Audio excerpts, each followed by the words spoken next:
Okay. Good evening, everyone.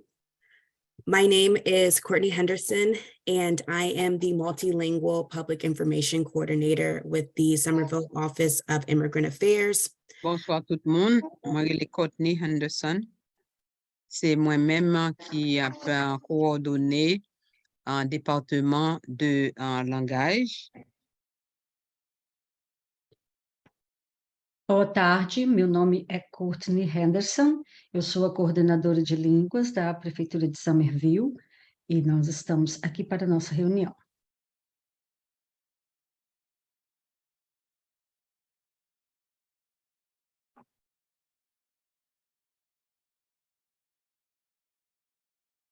Can I have that in Mandarin, please?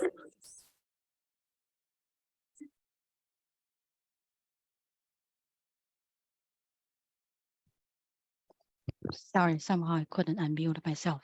大家好，那么这个是社区创新学校今天的资讯会议。那么这是 Courtney Henderson 女士在讲话，我是您的普通话翻译。Thank you. Thank you.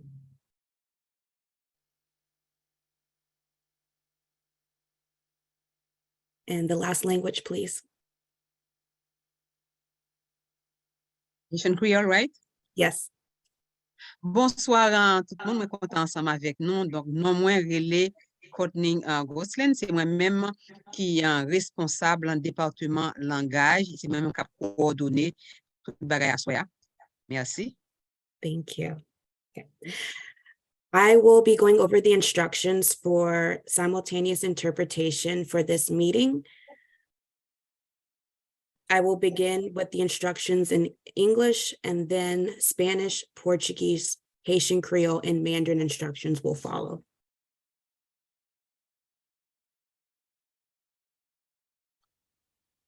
Spanish, please.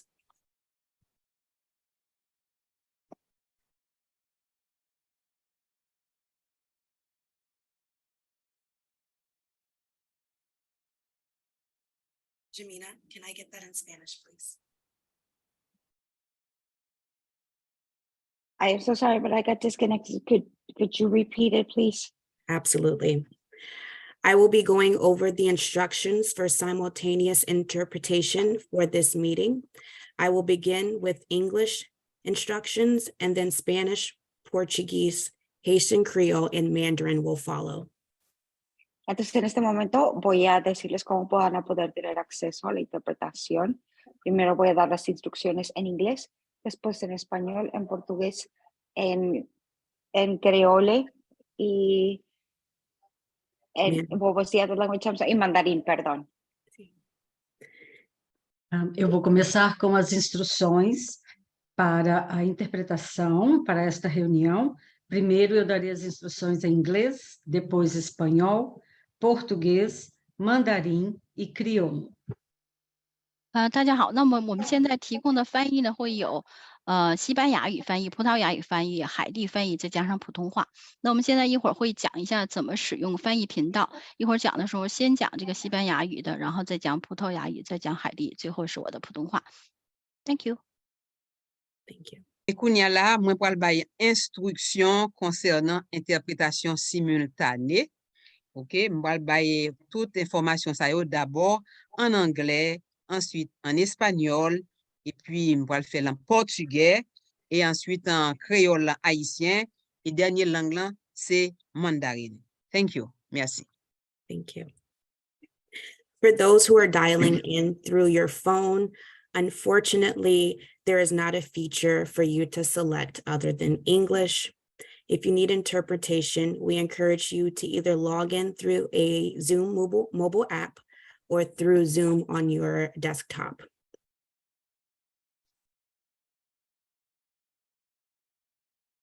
Entonces, si usted se está uniendo por un celular, desafortunadamente no podrá tener acceso a los servicios de interpretación. Entonces, yo le voy a sugerir que se conecte a través de la aplicación por el teléfono o por la computadora. Infelizmente, quem estiver usando o telefone só poderá ouvir a reunião em inglês. Nós não temos um dispositivo para mudar a língua. Então, pedimos que você se puder usar o Zoom móvel ou um computador para participar com as línguas. 如果您是拨号进来的话，那么很抱歉，现在的技术手段还没有办法让您可以用拨号的方式还选择语言翻译。如果您需要翻译服务的话，那欢迎您呢，或者是用手机上的 Zoom 的 APP 下载之后，然后再点击链接上线，或者是用您的台式电脑，用这个 Zoom 上线之后，然后你就可以去选择翻译的选项。谢谢您。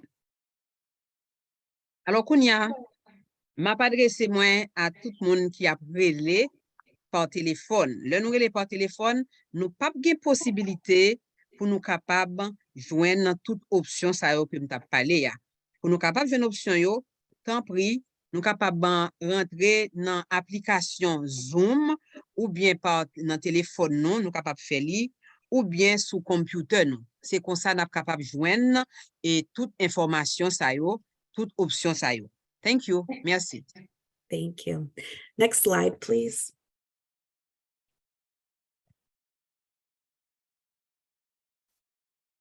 The Zoom instructions, please. Thank you, Courtney. Is it my turn? Not quite. Okay. I need the instructions slide. There we go. Perfect. Okay, so here are the instructions for those for the English channel. So once the interpretation process has been started, you will then click on the globe. And then from there, you will select the language that you are needing interpretation in. It's not available just quite yet because interpretation has not been made live, but these are the instructions on how you would be able to access that through the computer. Donc, on y a là, ça m'a dit tout le monde, OK, qui besoin de une option ça yo, sous computer non, ou bien, et le nous entrer dans app là, OK, dans téléphone non. N'a pas ni calé en bas, n'a cliqué sur un petit symbole qui tourne en petit orange, n'a pas en bas à droite. Li dans coin et dans écran par en bas. Depuis nous cliquer sur lui, n'a joindre qu'on y a langue que nous besoin yo monter. Et puis, nous cliquer sur langue. Mais pour qu'on y a là, nous pouvons après option parce que nous pouvons démarrer processus pour interprétation simultanée. T'allez qu'on s'allait démarrer le napoué. Thank you. Merci. 那么一会儿他们打开了这个翻译的功能之后，那现在还没有打开。打开之后，你会看到你的屏幕下方有个地球仪的标志，那你需要点击窗口的这个地球仪的标志之后，然后出现不同的语言，请你选择我的这个普通话，它应该写的是 Chinese， 中文，或者是 M 开头的，就是普通话的意思。如果你是用平板或者是用这个电脑上线的话，用手机上线的话，你就要点击你屏幕的右下方有个3个点出来之后，然后你再点击，你就会看到这个地球仪的选项，就可以选翻译了。一会儿见呢。Para você ouvir a interpretação ou a reunião na sua língua, você deve clicar no globo, no símbolo do globo, na parte direita inferior da sua tela. Depois escolha a língua que quer ouvir, no caso, o português. E aperte o Done. Thank you.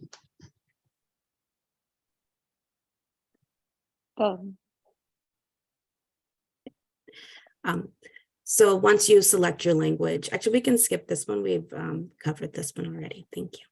So for those who are needing interpretation through a smartphone, you will then click the 3 dots at the bottom of the screen, and then from there, you'll select your language. Y para las personas que se están conectando a través de un teléfono inteligente, aparecerá a las opciones de 3 puntitos junto a la palabra More, en donde podrá tener la opción y podrá seleccionar el idioma en el que quiere participar. Se você estiver usando o telefone inteligente, o seu celular, clique nos 3 pontinhos na parte inferior da direita. Depois, escolha a língua que você fala. Pour moun kounya qui gagne un téléphone, que les téléphones intelligents, que les smartphones, n'a demandé nous temps pris pour nous capable aller cliquer sous 3 petits points que nous voyons une derrière l'autre là, en bas sous écran. Depuis nous cliquer sur lui, qu'on y a là, n'a pas, OK, langue que nous besoin alimenter. Ça, c'est pour monde qui a un téléphone intelligent. Thank you. Merci beaucoup. 那么他现在又给你放了一下，你看他那个这个界面上打的，如果你是用的是智能手机或者是平板 iPad 上线的话，你就碰一下你的屏幕，然后你就看到右下角有3个点，点进去之后就可以选频道了。一会儿见。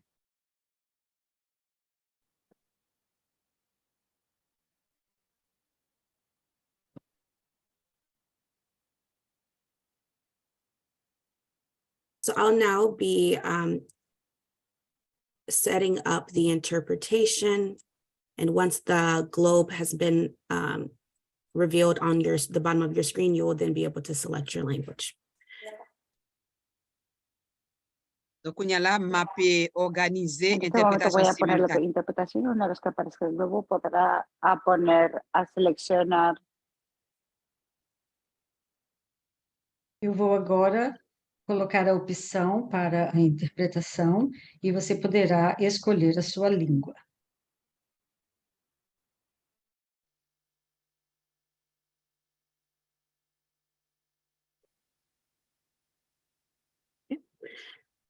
Thank you for your patience. Interpretation has now been set up, and I will now pass the floor to Susanna. Thank you, Courtney. Good evening, everyone. I am Susana Hernandez Morgan, and I'm the Interim Chief of Staff and Strategy for the Somerville Public Schools. I will be serving as moderator for tonight's meeting. First of all, thank you very much for joining us this evening. We know this is not how you want to be spending your evening, and we sincerely appreciate your time. We have a simple agenda for this evening. We will first go over some logistical information. Then I will turn it over to Mayor Ballantyne, Superintendent Curley, and Principal Goslin for some brief updates. We will spend the majority of our time this evening addressing your questions. Victoria McGregor will provide some additional logistical information for our Q&A process. Victoria? Thank you, Susanna. If we could go forward to these slides to instruct on the raise hand function. So for the overall meeting format, questions will be taken after the completion of all updates. We'll be using the raise hand function for those who would like to ask a question. When your name is called, you will then be prompted to unmute yourself.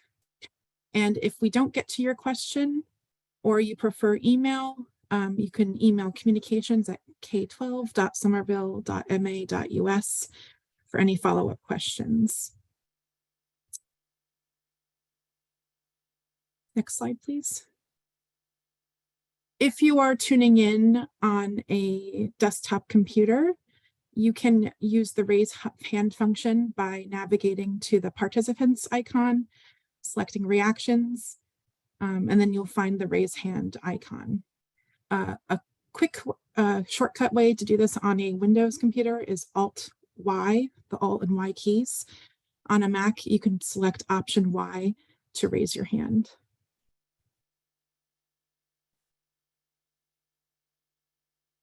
If you are tuning in from a mobile device, you can click More at the bottom right corner of your screen, and then the raise hand option will pop up.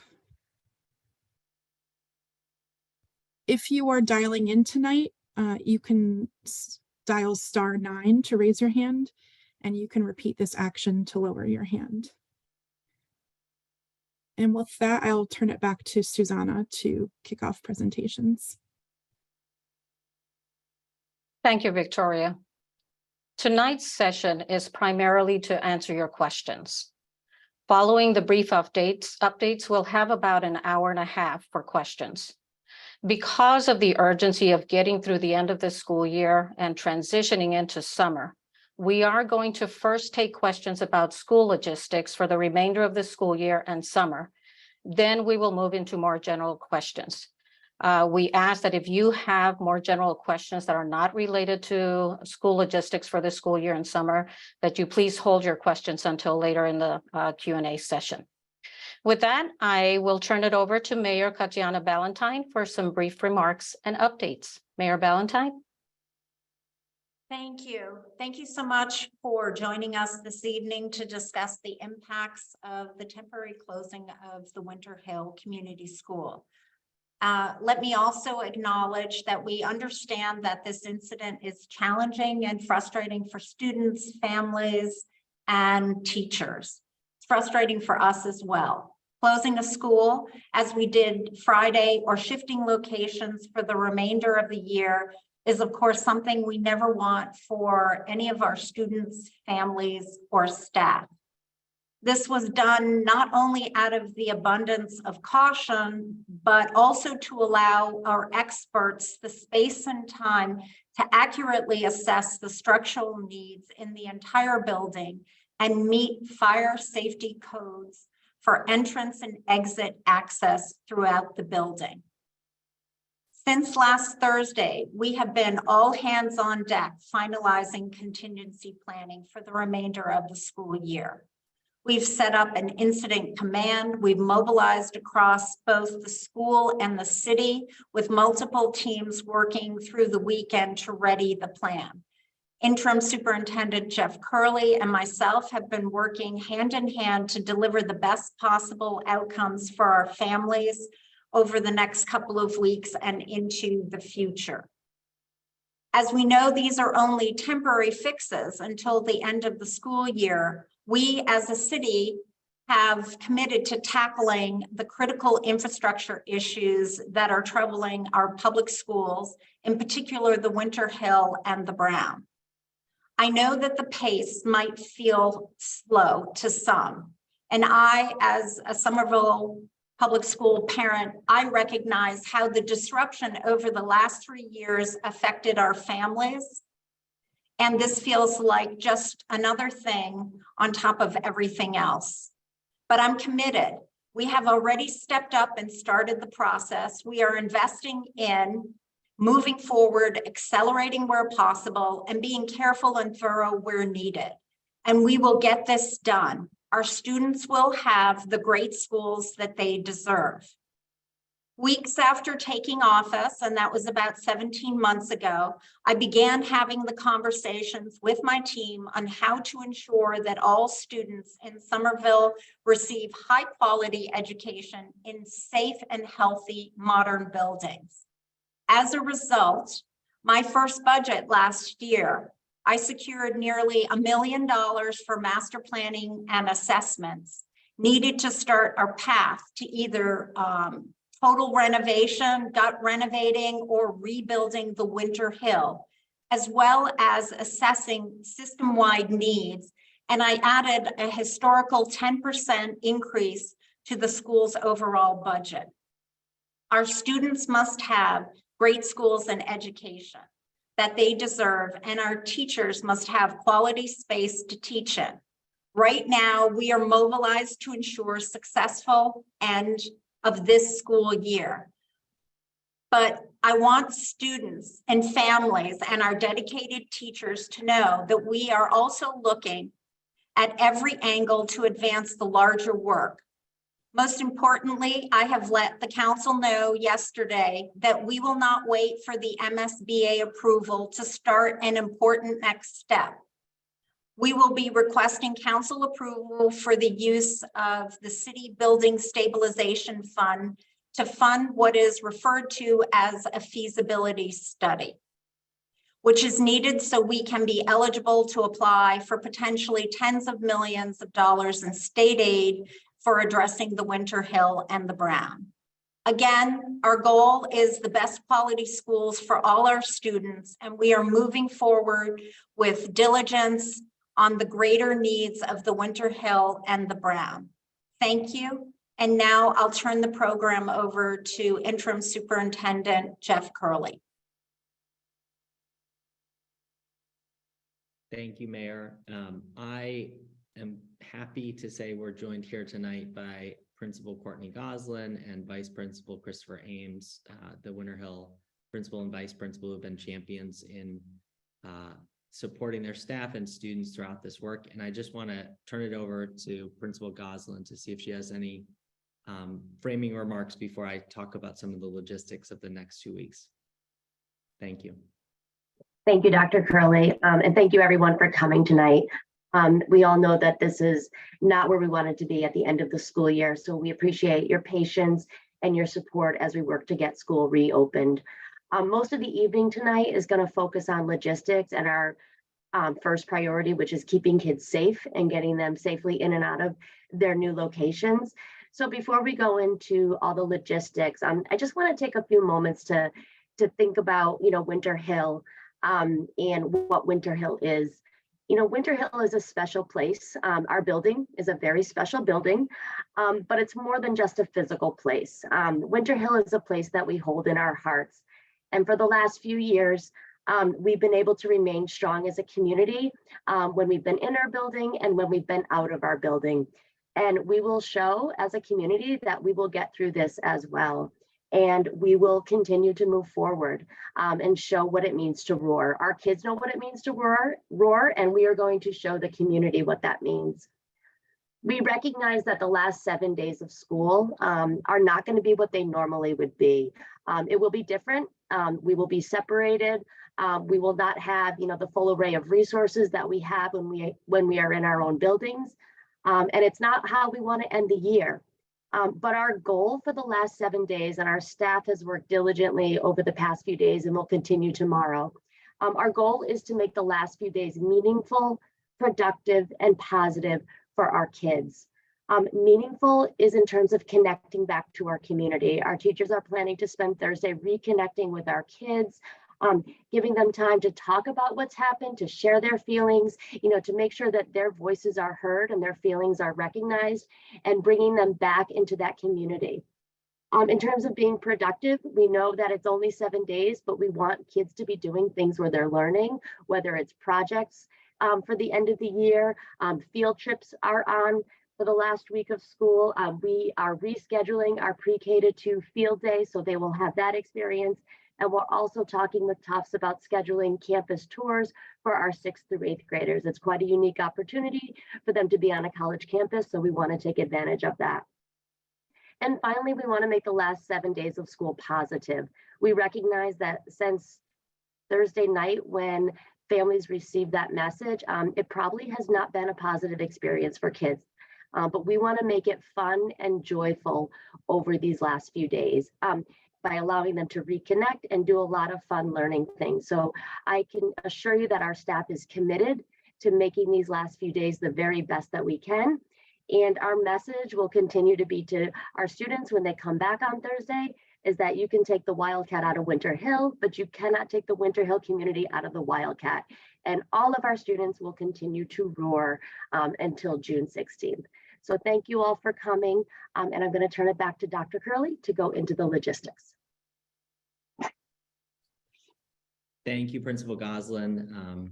Thank you, Vice Principal Ames. And I just want to again thank all of the Winter Hill educators and staff. I've been there the last 2 days, and everybody is just all hands making things work, making the best of the situation and trying to do what's right for our students and our families. So I'll just start again by welcoming everyone here tonight and thanking you for taking your time. I know it's an incredibly busy time of year for everyone. I want to echo the mayor's thanks for the continued patience of the community as we kind of work through this challenge and look to secure classroom space and get students ready. We are eager to have students back and staff back in classrooms this Thursday. And we have been working since the closure and through the weekend to make sure that we have that. We know how much this impacts students, staff, and families, and we're doing everything we can to make sure that we're moving as quickly as we can to get our students back. As people probably know, we've been sharing daily updates with as much information as possible so that we can keep the community informed in real time. All of those updates will continue to be shared and posted on the district's homepage. And I just want to quickly reiterate the plans that we have in place right now and what other steps we'll be taking in the coming days. So thanks to the generous support of our colleagues across the district, as well as our city partners and our partners at Tufts, we have secured temporary classroom space to accommodate the needs of all of our Winter Hill students. So beginning on Thursday, all of our AIM classrooms will be relocated in this building, the central office, the Edgerly building, which is at 8 Bonaire Street. AIM classrooms will be located on the first floor. This is an ADA accessible building, but that floor has access to a ramp. And in making this decision, we wanted to make sure we were minimizing to the extent possible the transitions that our students experience. Some summer programming for the AIM program will be here held at the Edgerly. And so we felt it would be best to have our AIM students at one location that they can continue for the remainder of the year and throughout the summer, and avoid trying to move students to multiple locations over the next few months.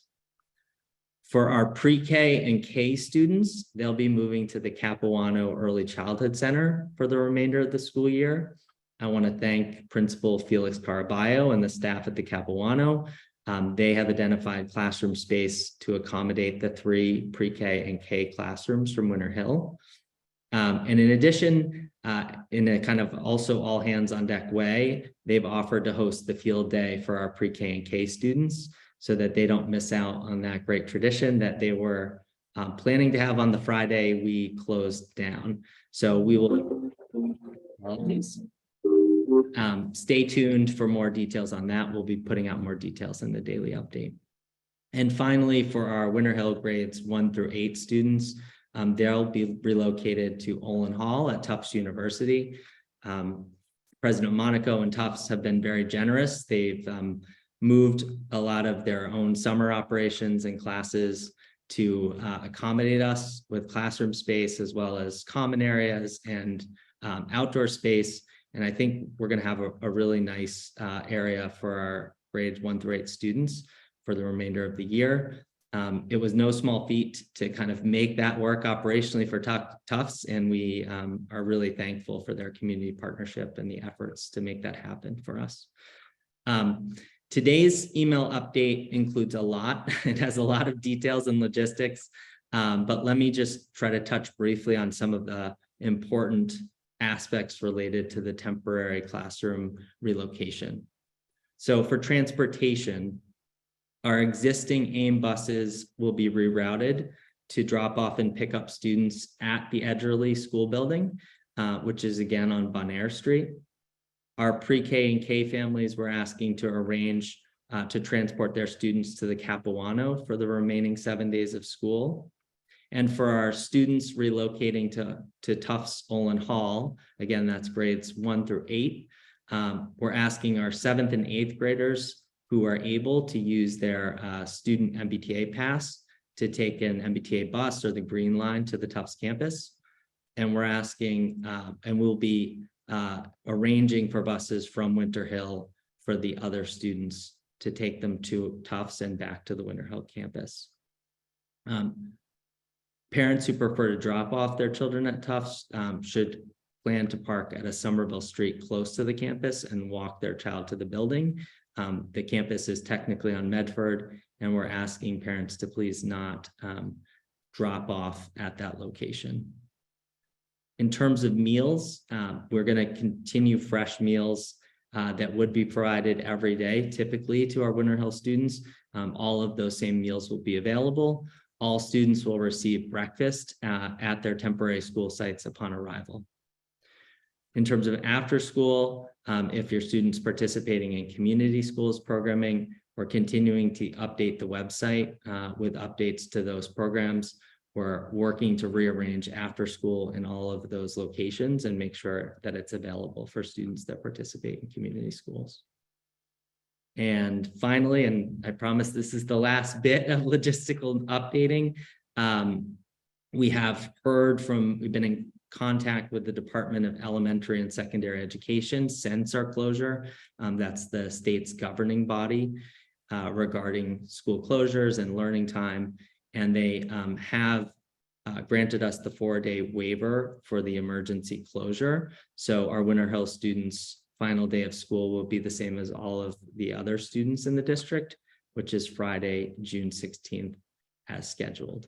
So summer will start right after that, and the weekend of right when Juneteenth starts.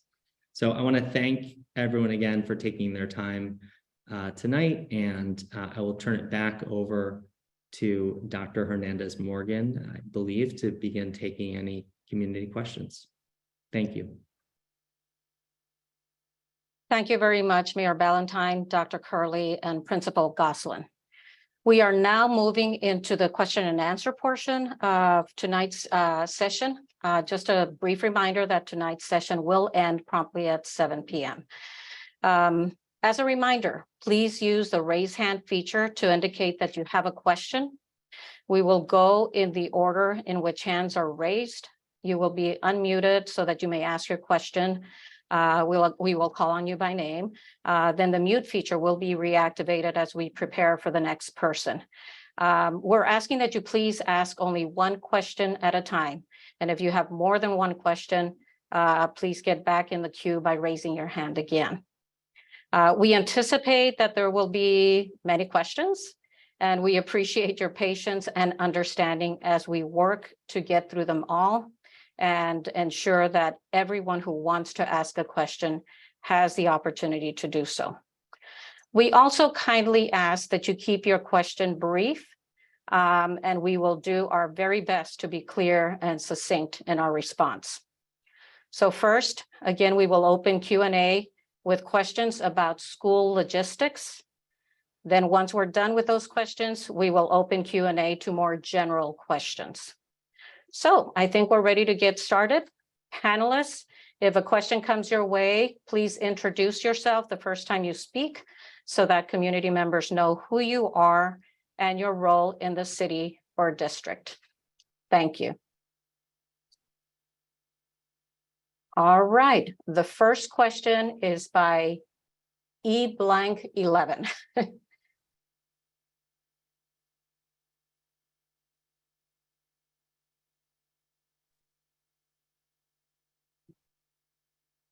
Can we please unmute? Or shall we go to the next one?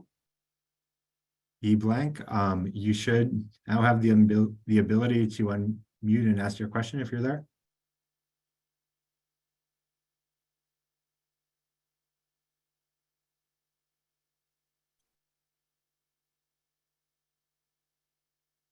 Okay, let's go to the next one. We can come back to E-blank. Courtney Coslow. Hi, thank you. I have a question about El Sistema. There are a number of students who are bused for after school every day from Winter Hill to East Somerville, which my daughter's a part of and a lot of kids are. I imagine the timing, I don't know if those buses have been redirected or if they will still go there as we're preparing for a concert next Tuesday and have still been sending our kids this week. Thank you.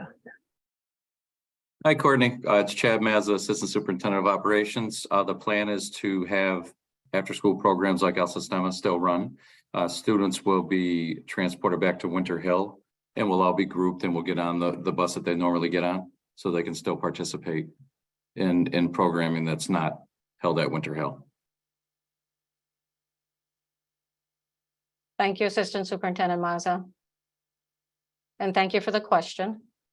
Next, we have Ms. Contini Field, please. Hi, can you hear me? Yes, we can. Okay. If the plan is for first grade students and up to come back to Winter Hill, at which point other buses will be taking them to their locations for after school, why is the community schools at Winter Hill going to be completely outside and canceled in the event of rain and ending at 4:30 instead of 5:30?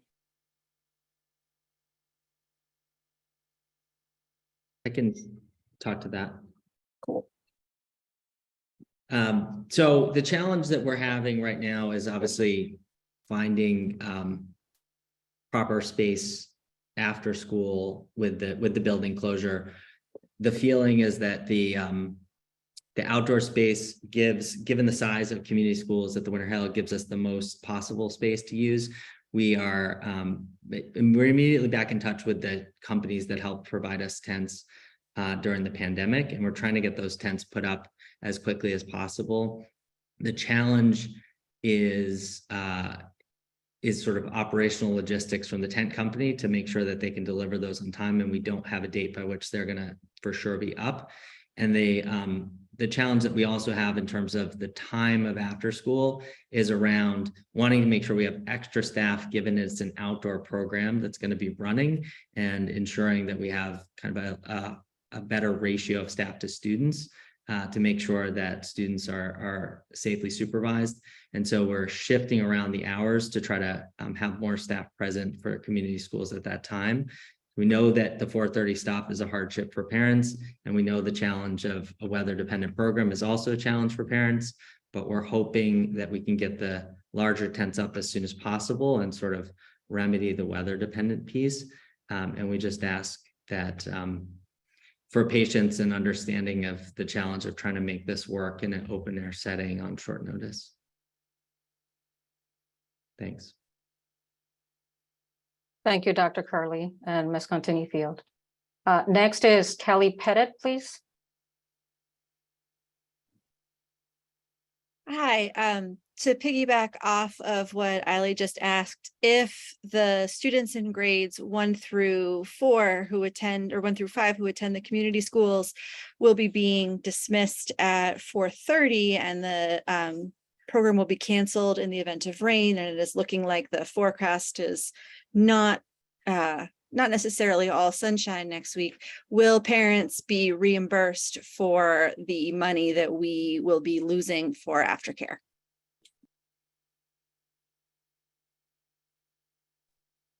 Yes, I believe community schools is going to prorate any days that are lost. And again, if we can get the tents up and deal with the weather issues safely, we'll be communicating on the daily basis. And it looks like at least the weather I looked ahead, at least Thursday, Friday seems to be in our favor. Next week, maybe not as much. But if we can get the tents up, and we will certainly communicate to you, we may be able to mitigate the weather dependent challenge. But any days that are canceled will not be charged to families. Thank you, Dr. Curley. Michael Walsh, please.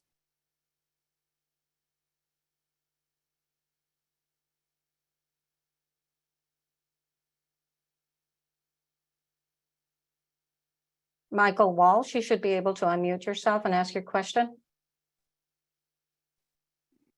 Hello? We can hear you. Thank you. Thank you. Yes. Given that there are significant air quality alerts going on right now due to fires in Canada, how will this be handled in the case of having an outdoor after-school program?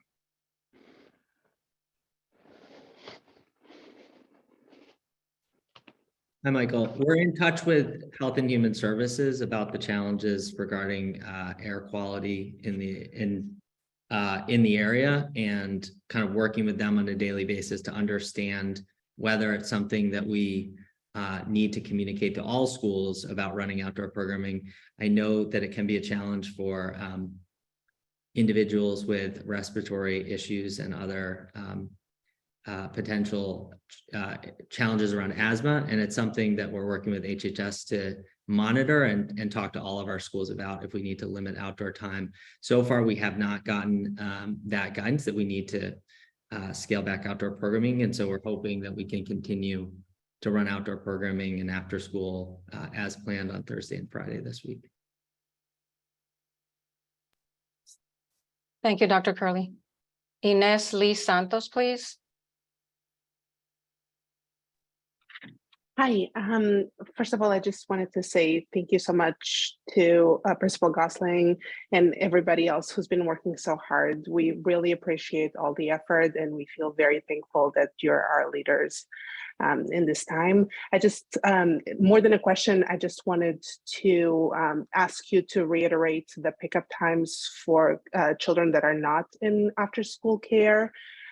Because I noticed on the email, the format that I received, it was almost illegible. It was very, very small. Maybe it was just my phone formatting, but either way, to make sure that those of us who are doing regular pickup understand how that's going to work. And also there's at least one parent in our class who has a child who's being picked up by the YMCA. I don't know if those parents are on this call, but asking if there is a possibility to coordinate with the YMCA to do this early pickup time or otherwise address the needs of those parents. Thank you. Hi, and it's Chad Mazza, Assistant Superintendent. We are coordinating all pickup times. Are we talking Capuano? Or are we talking Winter Hill? Capuano. Capuano, okay, thank you. I just wanted to make sure I was. Sorry, I have a kindergartner. No. I should have clarified, kindergartner. No, all good. So as you know, kindergarten does get out at 1:45.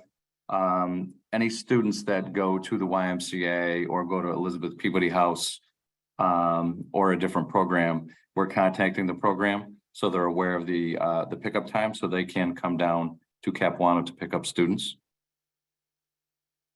Does that help? Thank you, Assistant Superintendent Mazza. Next, we have Karthik Iyer, and my apologies if I mispronounced your name. No worries at all. This is a question in terms of the pickup and drop off times. What for first grade, what time do we drop our kids off at, sorry, for second grade? What time do we drop off and pick up at Winter Hill School? Assistant Superintendent Mazza, would you take that, please? Sure. So we would like to have students both first through sixth grade. We'd like to have there by 7:40 at the latest. Students are going to be lining up on the basketball court by classroom.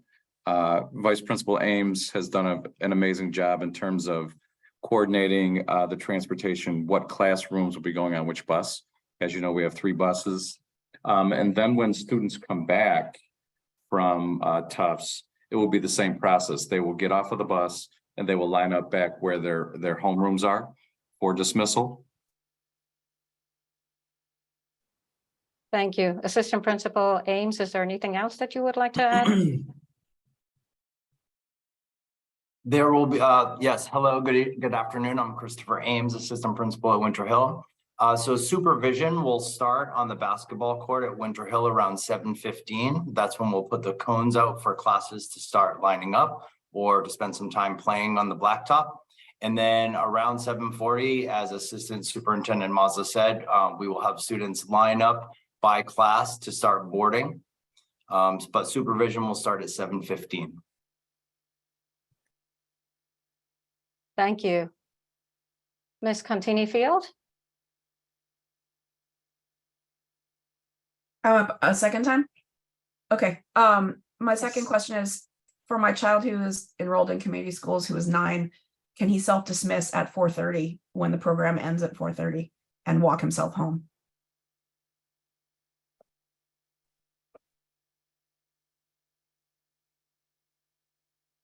Dr. Curley, can you take that?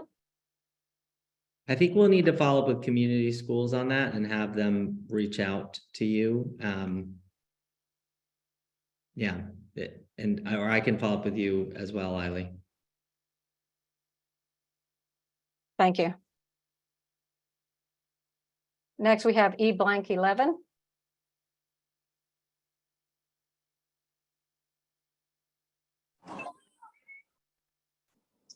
How you doing? Can you hear me? Yes, we can. I apologize. I'm calling from the soccer field. So my first question is, in the email, it says that students who are in grades 1 through 8 should show up to school around 7:15 if they're interested in having breakfast. What is the arrival time for kindergarten or pre-K students at Capuano? Would breakfast still be served in their classrooms, or do they need to show up early to be able to have that meal? I have a second question. I don't know how you guys want to go about it. So we're in taking terms one of, question at a time, if you don't mind. I'm sorry, go ahead, Assistant Superintendent. So in terms of the first piece, so the AIM program, the pre-K program would still start at 8:45, and Mr. Carballo has students in the cafeteria eating breakfast. I know that Ms. Berkowitz has already reached out in terms of seeing if the kids can have breakfast in the classroom like they normally do at Winter Hill. because that's something that has been very consistent, but they will have an opportunity to have breakfast. Even though it's a different school. And the same thing with kindergarten, they don't necessarily have to show up at 7:15, 7:30. They're going to be accommodating in terms of, understanding that students are going to be in a new space, a different time, and they're going to be very accommodating in terms of making sure that the students who want to eat breakfast have breakfast. And can I just add to that as well? So pre-K and K will eat breakfast when they arrive at Capuano at their regular times, 8:10 for kindergarten, and 8:45 for pre-K. For grades 1 through 8, they will receive breakfast when they arrive at Tufts. We will be serving breakfast at Tufts when they arrive. It will not be served at Winter Hill. And then AIM as well will receive breakfast at the Edgerly when they arrive there as well. So all of our students will receive breakfast and lunch in their new locations. Thank you for that clarification, Principal Goslin. All right, next we have Diane Nazir.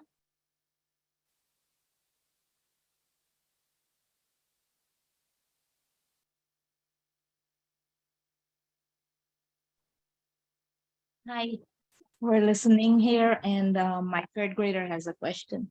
Hi, I'm Zachary, and I have a question. I'm in third grade.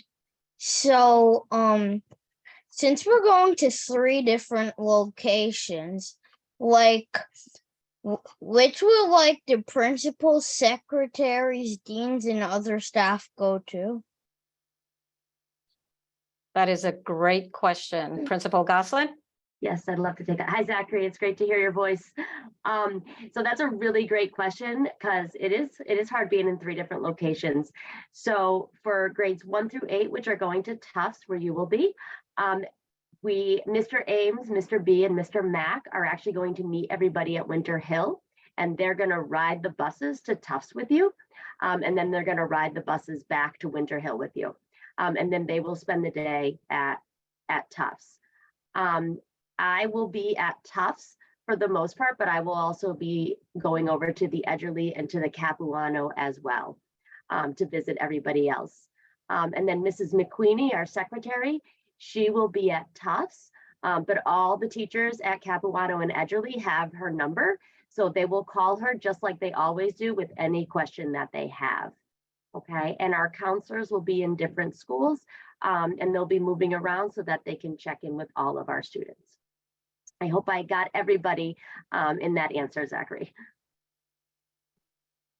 Thank you, Principal Goslin and Zachary. That was a really great question. Next, we have a question from Courtney Coslow, please. Hi again. Actually, following up on that, what about specialists? That wasn't my question, but you didn't mention that. Yeah, I can take that one. So that's a great question. Given the schedule and given the 3 locations, we are not going to be running specialist classes for the last week of school, last 7 days. It just logistically, with travel time, we just felt it wasn't feasible. And again, it's 7 days versus longer. If it were a longer amount of time, we would absolutely work that out. But just given the end of the school year, we decided that it would be better for kids to have their specialist in their classrooms with them. All of our staff who do not have homerooms will be supporting in a classroom. So all of our staff will be there with kids in classrooms. So they will be able to see everybody who they usually see every week. Great. And then my actual question, I do want to also echo Inez's comment that we do appreciate how hard everyone is clearly working. It's a frustrating situation with, lots of more bigger questions that'll come later, but we know this is a very thorough response. So thank you for that. Will the phone number for the school be ported over if we need to get in touch and have questions, or if we need to pick up our child early? Do we do that or if we're going to be absent, do that as we normally would at the normal number? Yes, that phone number will be available. We'll be able to reach those numbers remotely. We'll also be putting out my cell phone, which is on in my email. That number, you can always reach the school through that number. Nancy is actually going to be monitoring that once we're in our new locations on Thursday, so that we have a cell where we can always be reached. Thank you. Next, we have Melissa Kay with a question, please. Hi. Hello. Hi.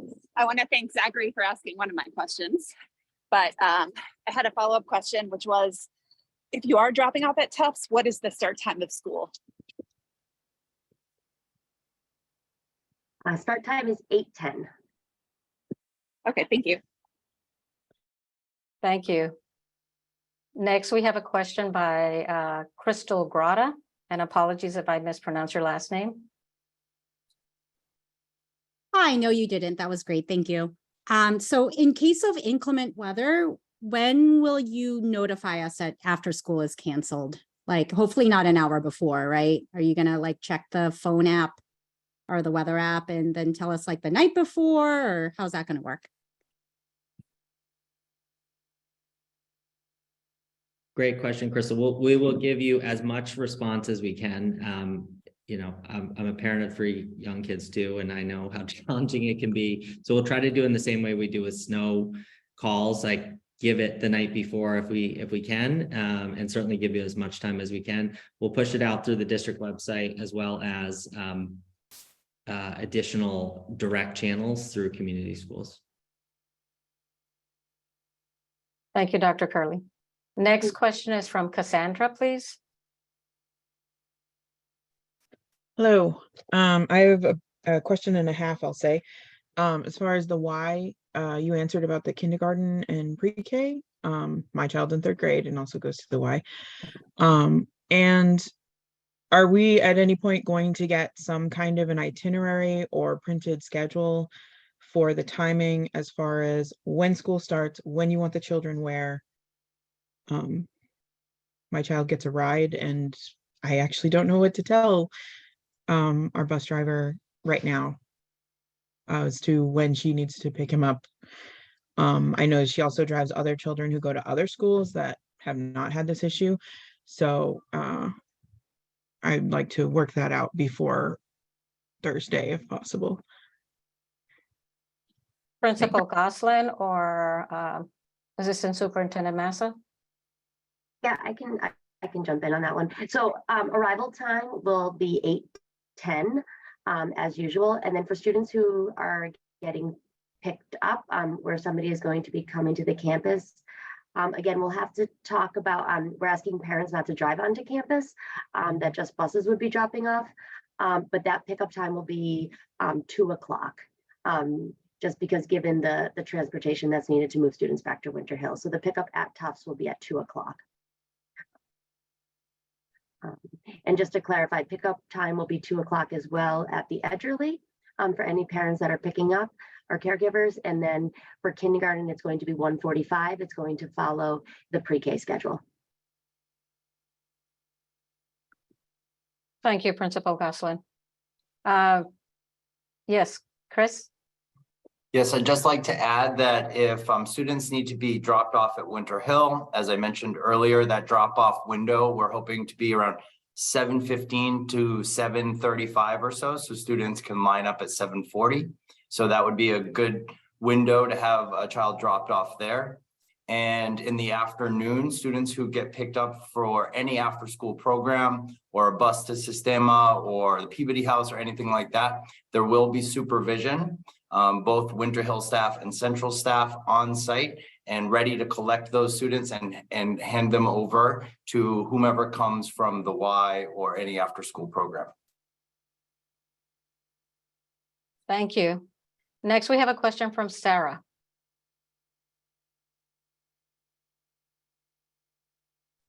Hi, I'm really glad about the timing for that. First off, thank you so much for all of your work. Mr. Ames just mentioned that the ideal time for people to arrive is before 7:35.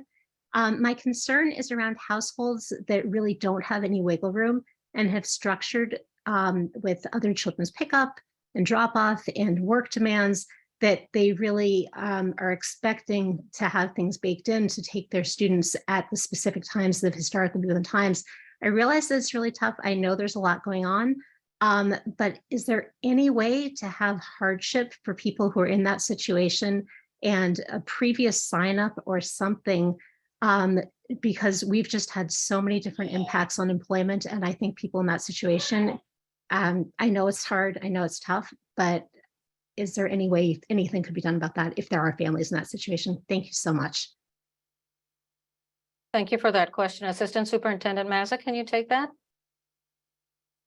Hi, so one of the things that we're going to do is we have three to four 16-passenger vans that we're also going to have available. So we have the 3 buses that will pick the kids up at 7:45 to take students. And then if students, you know, are a little later or need to come a little bit later, we will have 3 to 4 16-passenger vans. So we can pick up other students at Winter Hill and bring them to Tufts. Does that answer your question?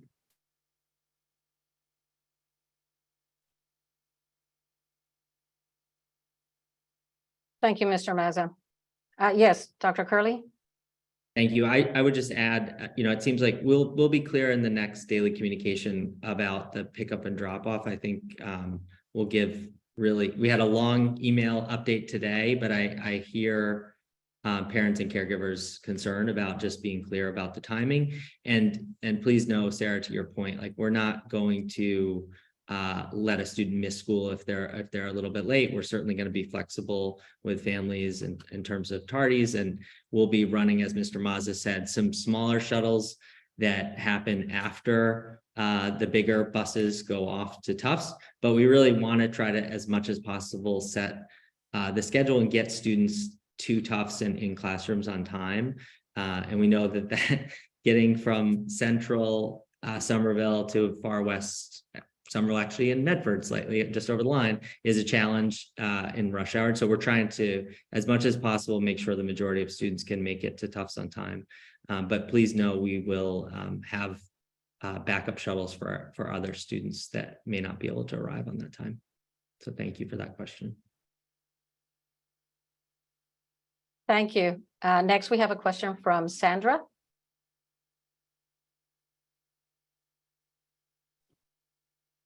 Hello. We can hear you. Hi, good evening.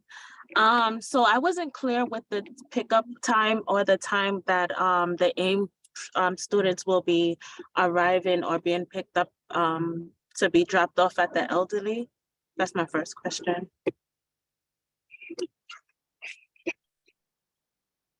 So do you want to take that, Chad, or do you want me to? No, I can take that. Their bus route and bus schedule shouldn't change. The drop-off location is the only change. Instead of coming to Winter Hill, they'll come to Edgerly. So whatever the pickup time has been for you, it should stay the same for consistency purposes.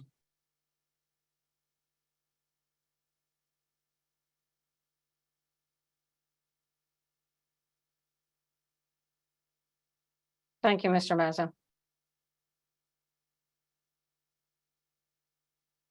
Next, we have a question from E-11.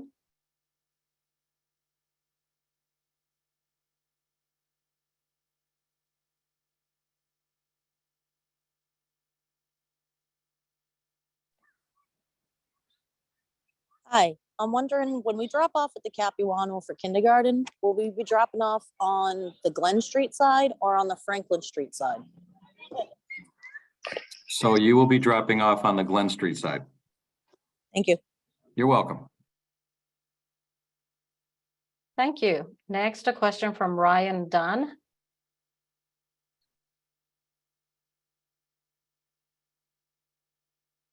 Thank you. Thank you. I just, before I ask my question, I want to hit a quick point of etiquette. If we could refrain from thanking us for our patience or understanding, that would be great, because I'm experiencing neither patience nor understanding with the situation. And just being faced with that unreasonable presumption is just not acceptable. But for my question, I just want to say, I just want to get a sense. I'm glad that the 4 days have been waived, because it seems to me like imposing that would just be punishing the students and staff who have nothing to do with this and have been trying to get this situation fixed. But what type of compensation or restorative practice will they be put in place to account for the students losing their learning opportunity, the staff being having this additional burden imposed on them, and the administration of the school for no doubt having to spend, I'm imagining 16 hours a day and all weekends dealing with stuff that was transpiring long before any of them were in place.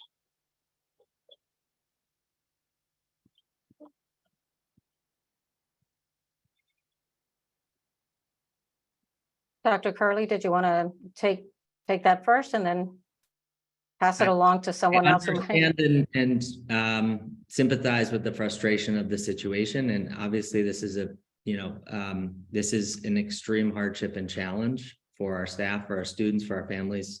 As Principal Goslin said at the top, we're doing everything we can to try to ease that transition and get students back as quickly as possible, and talk to students and acknowledge that this is an extremely difficult and potentially very traumatic closure for students. It's something they went through in COVID and they had to relocate to the high school. And we're trying to just be as honest and upfront and acknowledge the reality of the situation and explain it to our students. But I hear the frustration underneath your question, and I empathize with it.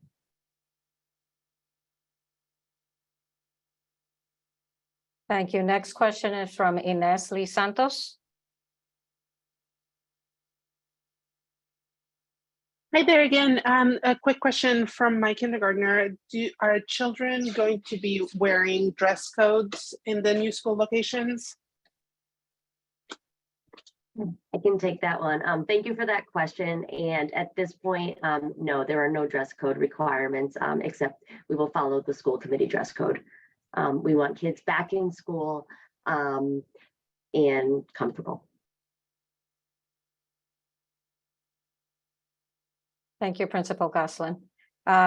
We have another question from Karthik Iyer. And then after this question, I may go a little bit out of order to allow other people who have not yet asked a question the opportunity to do so. Hi there.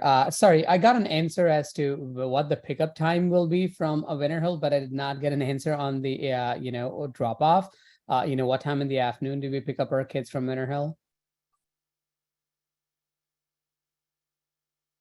So we're planning on having the having the kids, since they're getting picked up 1:45, 2 o'clock, to be back by 2:30 for a normal pickup. We have to be a little flexible in between because depending on traffic, it might be a little bit later, but I would plan for normal 2:35 pickup as you would. Thank you, Mr. Mazza. Next, we have a question from Arlana.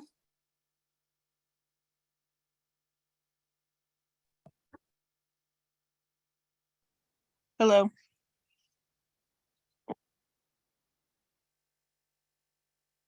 Hello? Go ahead, we can hear you. Okay. I want to say that I understand the logistic difficulties involved in the whole situation, but again, we need to identify the fact that parents are frustrated and this was an unexpected, but yet semi-preventable issue here.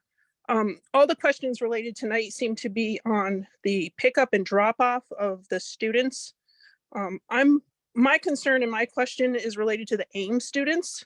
I believe someone mentioned earlier that the decision was made for the AIM students to go to the Edgerly building to make for a smoother transition, as many of them attend the extended school year.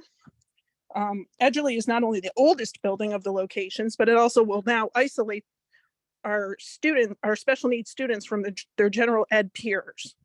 Now you're saying, excuse me, now you're saying that there's no specialist classes for the remainder of the year. So that is in non-compliance with the IEPs set forth.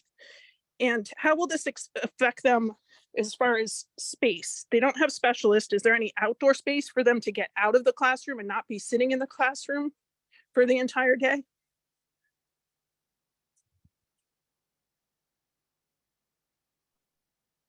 Yeah, so I can take that question. So I want to address, just the placement of the students. It was a very difficult decision around where to put students and where to put programs. A lot was based on, again, transitions and minimizing transitions. And as AIM does move into the summertime, we wanted to make sure that the AIM students were placed in a space where they would not have to move twice. And that was one of our considerations. Unfortunately, there was no space available to fit the entire Winter Hill School. It just was not feasible. So we had to make that difficult decision. I also want to stress that the Tufts space, while Tufts has been incredibly generous and we are so appreciative of all that they have done, is really not adequate for the AIM program in terms of the size of the rooms and the type of space that's there. It's really programmatically not what our AIM students need. The Edgerly offers much larger spaces to the students so that the teachers can set their rooms up in an effective way to run their program. It also offers a sensory space for students so that we will have that in place. And those pieces were not available in the Tufts space. So unfortunately, we had to make that difficult decision to move AIM into a separate location. And I would also say that what fed into that decision-making process was that it's 7 days of school. If it were a longer time, then we would have had to figure something else out, because we do not want our students in a different location. We want everyone together, learning together and working together. I don't know, Will, if you want to jump in on this as well. Happy to. I do appreciate the question. The Principal Gosselin and I and the Assistant Special Ed Director, Marissa McDonald, and several other people did spend a great deal of time working and looking at the space of the Edgerly to make sure that all of the AIM students would be in a setting that was reasonable for them. It would be safe for them, and all of their needs could be met. So we're feeling very confident about that. There is outdoor play area for the students. We're going to be creating some outdoor play area for them. We're also going to collaborate with the principal over at the East Community School to see when we could be accessing their play structures. So we have given a great deal of thought to making sure that the AIM students are well taken care of. Thank you, Mr. Burbitz. Next, we have a question from Jen Stevens.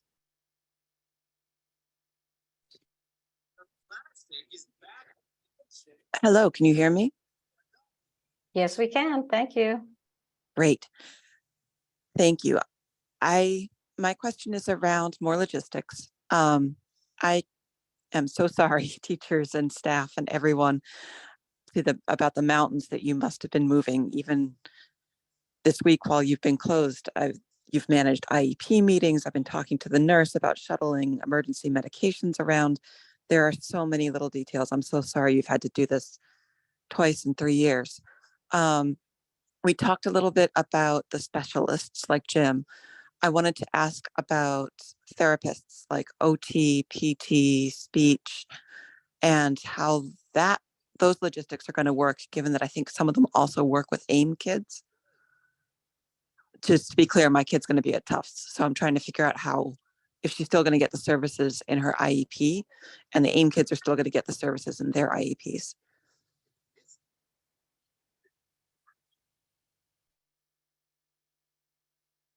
I can respond to that question. The services that the AIM students get and the service providers are sometimes different than the ones that other students get. And we're going to be making sure that all the service providers still are able to provide the services according to the students' IEPs. Thank you, Mr. Burbitz. Next, we have Jen G.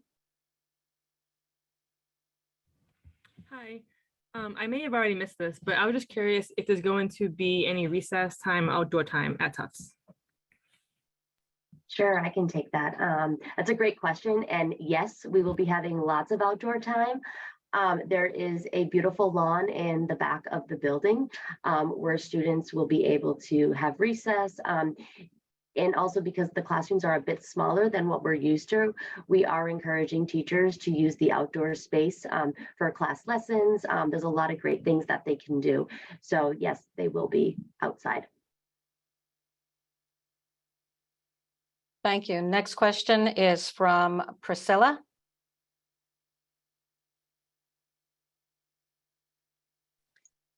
Sí, buena.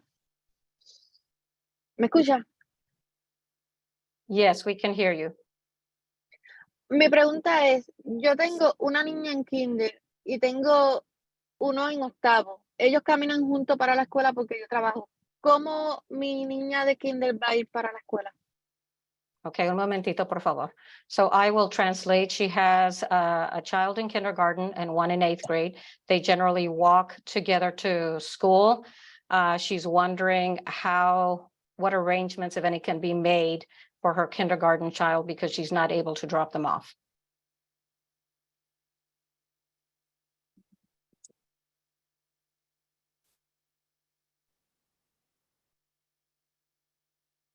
Why don't we can have a conversation about that because we want to make sure that we're not creating any hardships, for families. So Principal Goslin, Assistant Principal Ames, and myself, we can meet with you and talk about options, if that is helpful. Thank you, Mr. Maza. El superintendente asistente de la escuela y la directora Goslin van a comunicarse con usted para ver cuáles opciones tenemos para ayudarle. Si nos puede, ¿qué es su apellido, por favor? Agrón. Agrón, A-G-R-O-N. N-T. Ok, muchas gracias. Gracias por su pregunta. Gracias. Okay, I think I lost my place here a little bit. Let's go next to Cassandra. Oh, I'm sorry, before we do that, yes, Mr. Green, Chair Green. So, I'm sorry, so it occurs to me that, well, I'm excited there are 160 attendees. That means, of course, more than half of Winter Hill families aren't in attendance. And my guess is that the kind of families that are going to have those kind of struggles the woman Ford has had are going to be disproportionately represented in those who aren't here. So can we put out some communication specifically saying that people with hardships and who they can reach out to about figuring out these hardship situations? Because I suspect that many of them aren't on this call. Thank you for that recommendation. We can certainly do that. Thank you. Okay, so if we can move on to the next question by Cassandra. I would second that, Andre, and also ask that a very clear written version of the schedule be included with that for all the people. I got the email and I still couldn't figure it out. So for the people who missed that part of the email, I think that would be incredibly helpful. I feel like this question is a no-brainer, but I'm going to ask it anyway. My son takes medication. I just want to make sure that that's all being moved, taken care of. And as far as getting his extra medication back at the end of the year, since it's a controlled substance that I have to sign in and out of the nurse, have we figured that out yet? Principal Goslin? Yep. So as far as medications, we've already distributed the medications out to the 3 sites, and we are ready to go. Nurse Logan will be placed at the Tufts. Nurse Patrick will be placed at Edgerly, and then our students at Capuano will work with the nurse at the Capuano. So that is covered. In terms of returning the medications, we will be working with our nurse to get those back to families as they need to be handed to the parents. So Nurse Shannon will be reaching out to every family and ensuring that we get those medications back safely to everyone.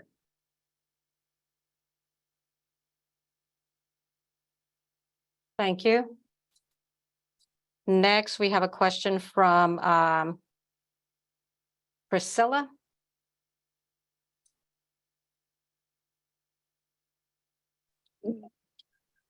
Ya yo le había hecho la pregunta. Okay, sí, muchas gracias. Dispense.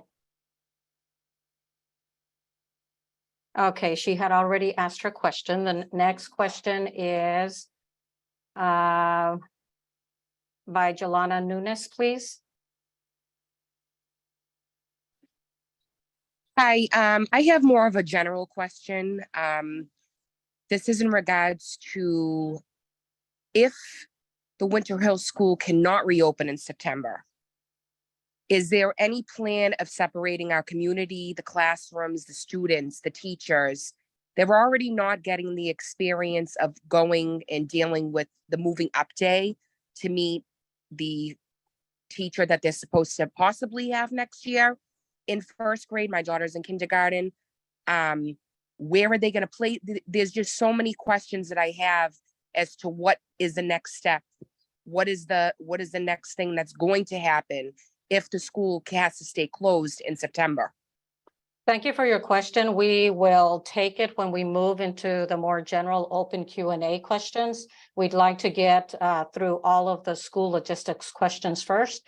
So we do have someone taking notes, and we'll put you on that list, and you'll be the first one when we transition into that section. Okay, the next question is from Sarah, please. Hi, my question relates directly into the question about Step Up Day and about other events that students in the AIM program who are integrated into classrooms are part of, looking at the field trips and things like that. They're also don't have the continuity of having a chance to say goodbye to the specialists. Are there any ways that opportunities could be built in for those things? Because you talk about the continuity of the place, but there's also the continuity of the people. And they really are part of the school community, especially students who are partially integrated. And with the technology that we have and with the vans that you mentioned, if there are any opportunities to ensure that we can keep that, I think that would be really important for those students in the community. Thank you. So I can speak to that. Thank you for that, because it is really important, and we do want to close the year out positively and give students a chance to say goodbye to all of their teachers. In terms of Step Up Day, we are working on a plan for that. It'll obviously be a modified version of it, but we are looking at that, as well as how we can have our kindergartners meet the grade 1 teachers as well. So that'll involve a little planning, but we can do that as well. And then the other piece is just allowing our specialists time to go to other sites, to the Edgerly and to the Capuano, to say goodbye. So we are planning that for next week. We don't have finalized plans, but that is something that we are thinking about and really want to ensure that students have that closure for the year. Thank you, Principal Goslin. Next, we have a question from Ryan Dunn, please.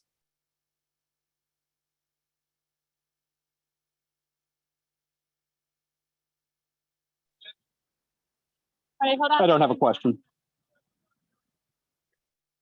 Okay, thank you very much. So we have a few phone numbers. I might need some technical assistance here. Are these people who have indicated that they have a question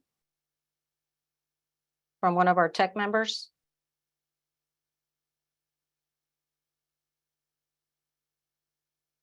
I think they're just listed first because they're numerical and everything else is alphabetical, Susanna.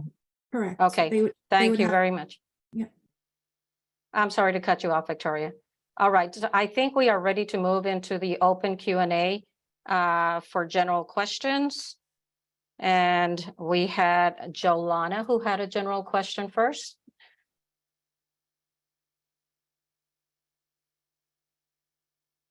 Hi. Hello. Can you hear me? Yes, would you mind restating your question, please? Yes, sorry for that. Yes, my main question is, with the whole Step Up Day, the kids unable to meet their teachers that they're going to have next year. If the school is going to stay closed in September, Are they going to split up our community? I mean, a big part of being in school, obviously, is the friends that they've made, all the parents have become friends. It's like such a good community to be in. And now I feel like everything's going to get split up. What's going to happen to our kids? Is there going to be a school for them to go to? Are they going to split everybody up? Are they going to, do they have anything in plan for September?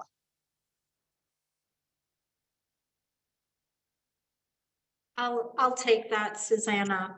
So thank you for the question. Prior to this incident, in the context of planning for a rehab or a rebuild of the Winter Hill School, we had already begun conversations to figure out options that would be available and began to work on contingency plans in case of school closure. Should we not be able to open up the Winter Hill, everyone will be notified well in advance of the school year of the plans in place. We don't want to do that. We want to minimize and reduce any disruptions to teachers and schools. But, you know, at the moment, we have our professionals in the building right now who are working with our infrastructure and asset management, our building commissioner, and a team of engineers who can make the necessary assessments and recommendations. But we'll let you know well in advance of the school year. Thank you. Thank you, Mayor Ballantyne. Chair Green? Yeah, I just want to add to the mayor's point that a large part of the decisions about what we do in September will be focused on just that. We want to keep the school together. So the solutions and whatever solutions we come to will be in part doing what we have to do, doing what we have to and can do to keep that community together, because we know it's special. And we hate bringing it up for even 7 days. We're not looking to do it going forward. Thank you, Chair Green. Next question is from E blank 11.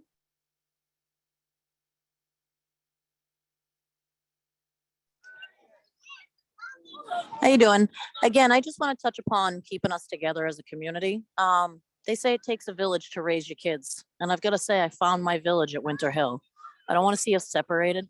So if you guys can't find a way to keep us in our building, could you find a way to keep us together? Maybe propose renting some land at Foss Park from the state to be able to put trailers so our kids have a playground, they have an outdoor space, it's on public transportation, and it's not too far from where we currently all have to commute to. That's all. Thank you. Thank you very much. And Winter Hill is an absolutely wonderful village. Next question is from Shauna Powers, please.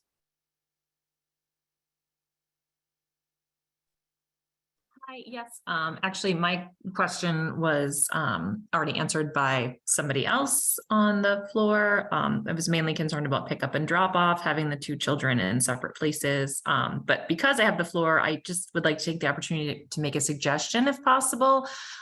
This meeting started at 5 p.m., but it took approximately 30 minutes to get the logistics settled, which I completely understand. But perhaps for future meetings with a tight deadline ending at 7, or within a certain time frame, we could reconsider the start time to allow for that administrative part. Thank you. Thank you. We appreciate the suggestion. Okay, next question is from Uma Murugan.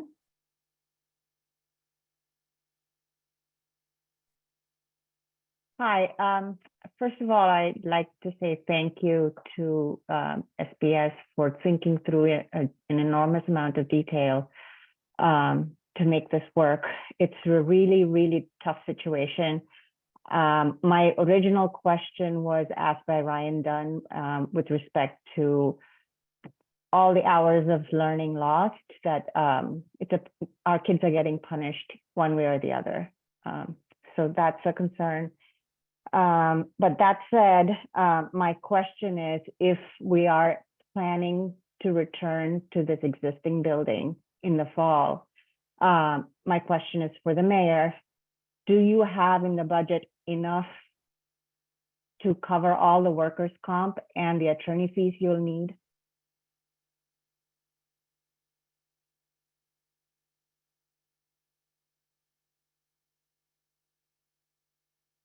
I'm sorry, could you repeat your question, please? Sure, my question is, can you hear me? Yes, I can hear you now. So my question was, if the plan is to return the entire school to 115 Sycamore Street in the fall, do you have enough in your fiscal year 24 budget for workers' comp claims and attorney fees?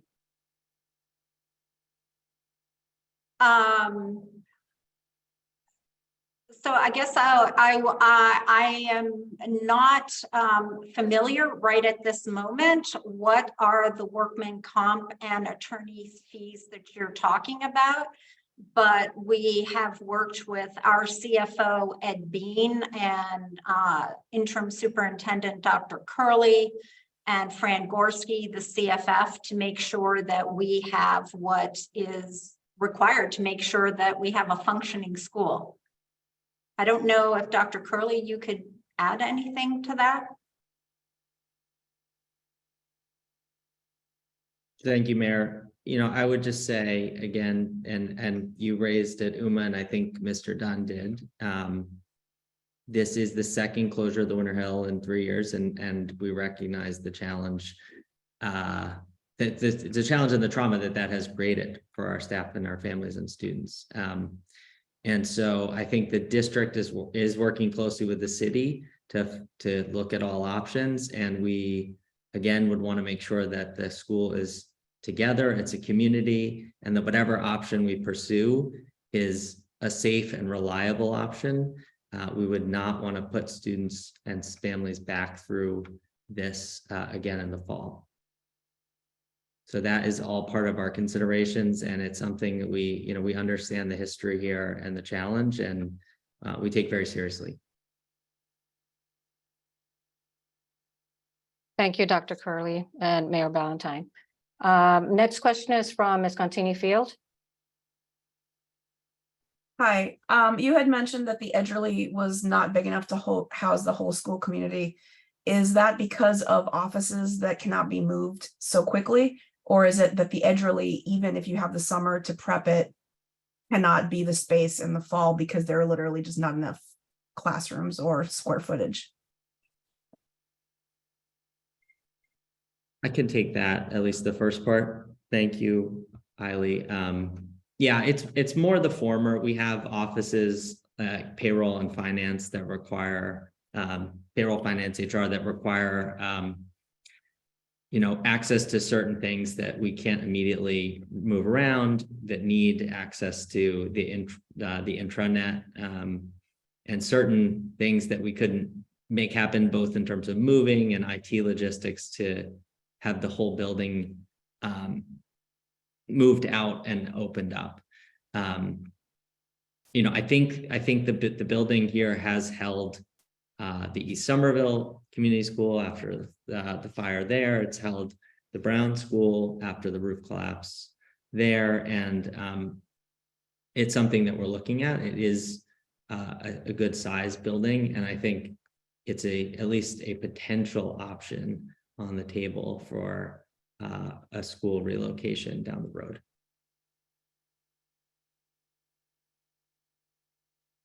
Thank you, Dr. Curley. Next question is from Kelly Pettit. Hello, thank you. First of all, I can't see anyone, but I'm guessing that there are staff members on the call. If there are, if they're not, Principal Goslin and Vice Principal Ames, please pass on the fact that all of us caregivers and students think they are absolutely the GOATs, and we're just so grateful for everything they've done over the past few days, up to and including staying up late last night to provide commentary at the budget public hearing. Regarding that, I have a question. It seems like when Mayor Ballantyne, you were a city council person, you could have begun the conversations then, so that when you took office, you could have begun the feasibility studies then, so that now we could be much further along in the process. But thus far, we've heard a lot of blame shifting and campaign speeches. So I was wondering when we could count on you to meet with us face to face instead of behind a screen, and just own that you got this timeline wrong and apologize and give us a clear plan as to how you're going to fix it. Thank you.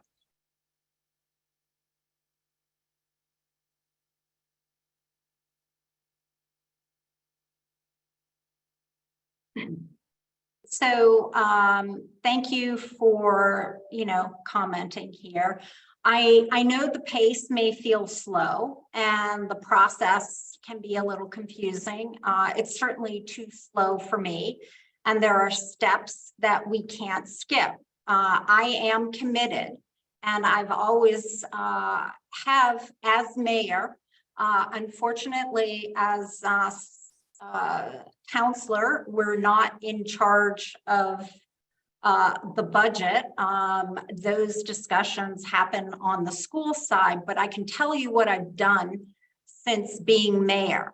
In the weeks after taking office, I began having conversations with my team on how to ensure that all students receive a high quality education and safe, healthy buildings. And as a result, in my first budget last year, I secured nearly $1 million for master planning and assessment to start on the pathway to either a gut renovation or rebuilding of the Winter Hill School, as well as assessing system-wide needs. And I also added a historical 10% increase to the schools and the overall budget.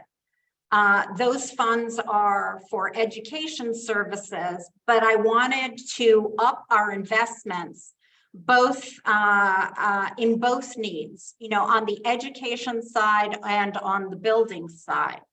Last year, also in the spring, the city side and the school side met together to come up with an asset capital plan. And the school has been on our capital plan. So I look forward to advancing that as quickly as possible. Thank you, Mayor. Our next question is from Ryan Dunn, please.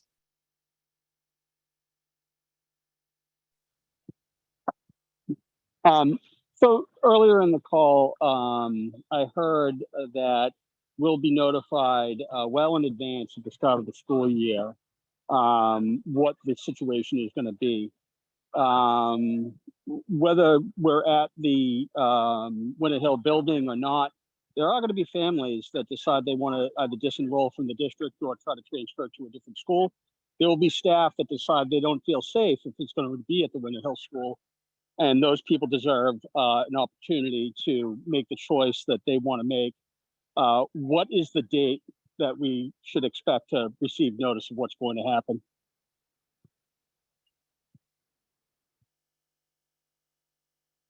You're muted, Mayor. You're muted, Mayor.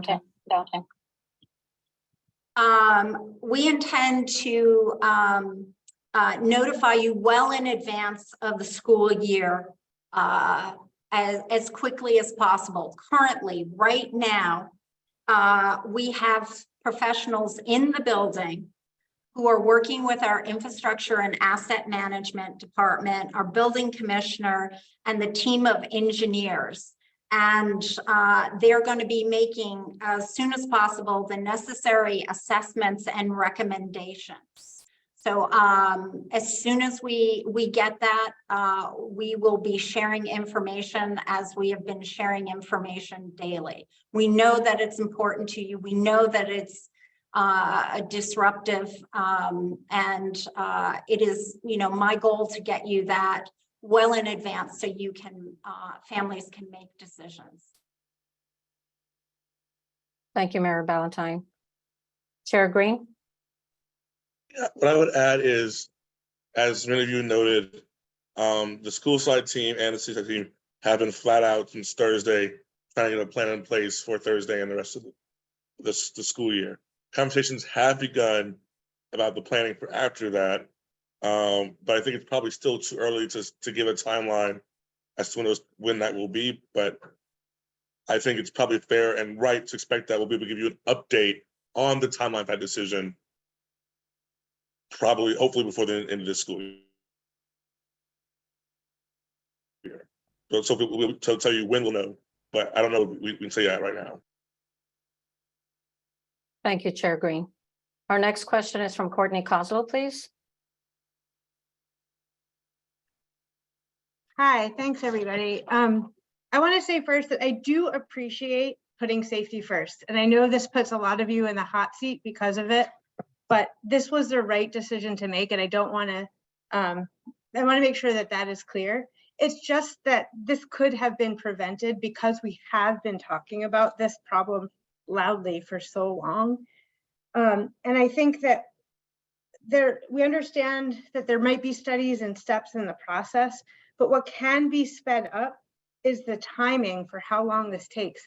The studies that have happened over the last year could have been done in 2 or 3 months, and we could have been going ahead with a feasibility study. I appreciate the announcement that the feasibility study will now be funded out of the general fund and happen now. That was never part of the MSBA. We pushed as a school community to get the statement of interest into the MSBA to speed up this process because it was going too slowly. But this feasibility study was always a part of the plan of the city, which I appreciate, that the funding was set aside to have this done, aside from whether or when we submitted to MSBA. So we've been asking for a long time, and I think so much of the concerns of this community would be lessened if we saw a concrete plan with study 1 this time, study 2 this time, and things done in parallel. We want to start designing, we want to start planning. I also think that because there hasn't been this communication of clear plans that we've asked for over and over, there is a deficit of trust here that really needs to be rebuilt. And that I want to know now what commitment to funding a new building we have from the city and from the mayor.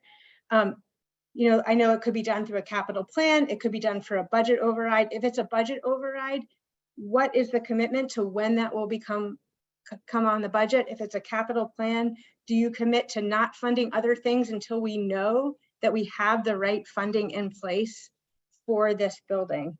I'm fine that there are competing interests or there are other interests, but I just need to know that those interests aren't, all that money is not going to go out the door for 1895 and for the public safety building until we know that there is a clear path to fund one way or another the Winter Hill in a timeline that is not 2026 to begin possibly design.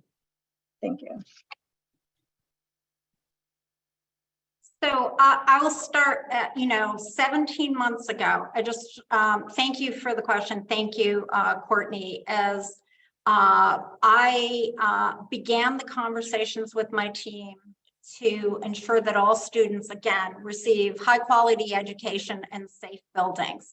And we started that planning last year before there was external conversations that have come up. The school has been on our capital plan. And that was made public.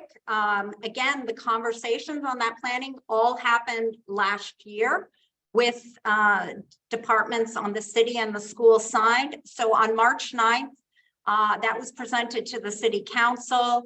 It was item 23-0274, and it identified the need for a new school at the Winter Hill.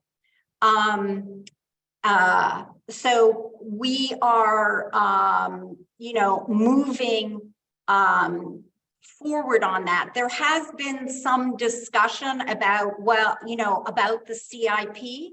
I just want to clarify this point. Historically, schools have not been on the CIP because of how they are funded. The CIP does not determine the importance of the projects or whether or not it will be funded. For example, our new high school, was funded through the MSBA and a debt exclusion, and it never appeared on our CIP. But we are committed to doing either a major rehab or a rebuild on the school. We finished the enrollment study. So now we know, or I should say the schools did, finish the enrollment study and the projections for the next 10 years. That determines what kind of space needs we want and what kind of building we might be looking for. So I'll let Director Rich Race talk more specifically about this. But I wanted to try to chip through some of the other questions. You were talking about, a debt exclusion. I would say is first we have to know what we're building before we, so we know what we're asking residents to pay for a debt exclusion. And we also need to understand what the design of the building is.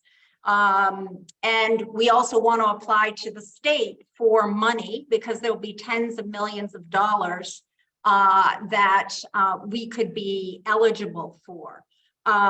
Once we know those things, then we can determine how to start funding it. And the other thing that you mentioned is we need to be able to do more than one thing at the same time in terms of our priorities. Schools are a priority of mine. Again, that's why I started the capital planning process last year of what the school building needs were. That's why I committed to 10%, which was historic for the school budgets. I will continue to keep this, the ball rolling on this. And I will say that, I committed back in January to do an SOI. And I also had discussions about that we were also going to be we didn't necessarily have to be beholden to the MSBA process and their timeline, that we would fund the feasibility study outside, from the general fund debt. And I would just ask if Director Raish wants to add anything to what I said. Thank you.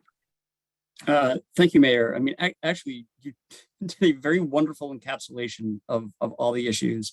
I don't know that I can add any more to that general thing. I'm happy to answer some additional specifics, but I do want to underscore some vocabulary because we have a large number of people here, and I just want to make sure that everyone understands the vocabulary. So when we discuss this, we're on that common ground and what we're discussing and looking for. The mayor mentioned, and this is a source of confusion, and Courtney, even in your own phrasing, you called it a budget override. It is a debt override, commonly referred to those of us who've lived in Massachusetts since the 1980s, the Proposition 2.5 override, but debt override and Proposition 2.5 override are the same thing. That the high school was funded on that. We've anticipated that this next round of school building would also be funded that way. And that is what gives us the capacity in terms of overall city financing to do both the schools and the other important things that we need to advance on the capital plan, like the 1895, which is really critical for city operations, like bike lanes and paving roads and traffic safety. We don't want to be in a position where parks, where all of those things are competing against the schools. The schools really are a priority and historically have been a priority of the voting public in the school. The schools have been a priority of the voting public. And so we do anticipate a debt exclusion vote to support this. And that's why the capital plan is laid out the way it is. and I do want to underscore again, what the mayor said here is that with this commitment or the request that goes into the city council this Thursday to draw from facility stabilization to self-fund the feasibility study, this really is that visible commitment to what the mayor had already committed to when we presented the capital plan back in March, that we have every intention of moving forward with this. We want to seek out MSBA funding because it would be very helpful to our taxpayers. But one way or another, we're moving forward with this project. And this $1.3 million is very demonstrably moving forward in our own direction and not tying ourselves necessarily to the MSBA schedule while still trying to keep the door open for MSBA funding. So I hope that was helpful, and I'm happy to answer any other particular questions. Thank you, Director Ration. Mayor Ballantyne. Just a reminder before I call on you, Chair Green, we have about 12 minutes left. We have about 11 questions in the queue, and we'd like to give as many people as possible an opportunity to respond. So we will be moving along quickly. If you can please keep your questions as brief as possible and our responses as concise as possible, we'd appreciate it. Chair Green. Yeah, I just wanted to state for clarity's purposes that I think it's vitally important to remember that even if, as we move forward, even if we decide the Winter Hill is structurally sound or whatever the terms may be, it is long since been the position of the district that it is no longer educationally sound, and it is not suitable for 21st century learning. So as we move forward and as we think about this, there's stuff we can be doing with that in mind to help move the ball forward as quickly as possible, which is what I'm hearing we all want. So let's just, wherever we can, be creative, be creative. Thank you, Chair Green. Next, we have a question from Councillor Klingon, please. Thank you. Thank you, everybody. It's more of a statement than a question. I'm just, as I'm sitting here listening, I find it to be very frustrating. I understand that these problems are complex to deal with, and I do appreciate all the work that's gone in to getting us to where we are today in terms of a short-term plan. I just want to go on record of saying that for me, the doors of the Winter Hill are closed. As I said, I've gone there. I went there 30 years ago and there was water problems then. I've said this on record many times, and that's all to say ultimately that I still continue to have faith and trust in the building and in the people who are maintaining those buildings. When this happened the other day, I agree with what somebody said earlier. There's a trust gap at this point, and even if, as Chair Green said, even if an engineering firm came back and said that this building is sound and they do all kinds of stress tests and everything, I still would not feel comfortable sending my own child into that school. I don't know how deep the water problems go. I think that we're seeing basically the results of a very cold winter, and then now it's thawing out and we're literally losing pieces of the building.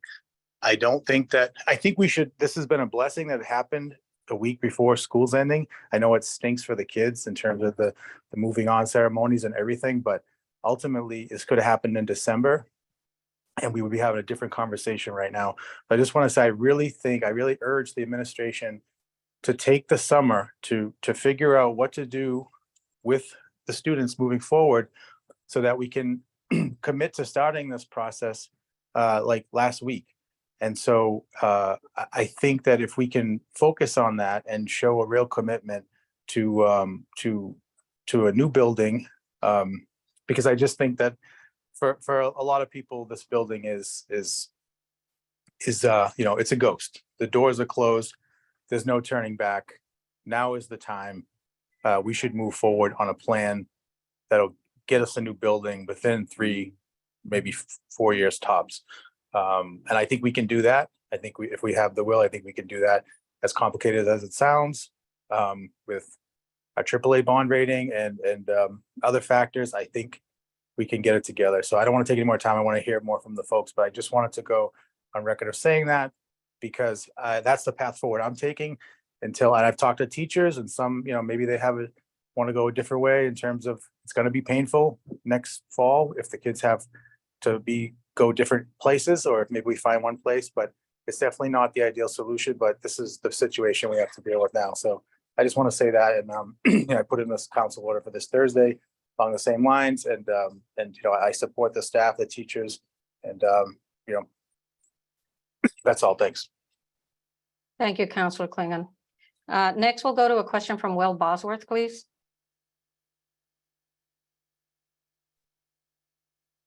Hi, thanks. Thank you all for your time. I'd recommend that you pause enacting your current 2024 proposed budget until the engineering report is complete and released so that the city can ensure funding is in place for a complete transition next fall. If you're in fact committed to having a safe environment for all children in Somerville, I think you need to use your budget this year to prepare for a debt override ballot in November. Jesse Klingon, I hope you will not pass the budget as part of city council until these are taken into consideration. If you're not going to do these, Mayor, please explain why you're going to continue to support neglecting the Winter Hill School building and community. Thank you. Thank you for your comment, Mr. Bosworth. Next, we'll go to a question from Ian Neal, please.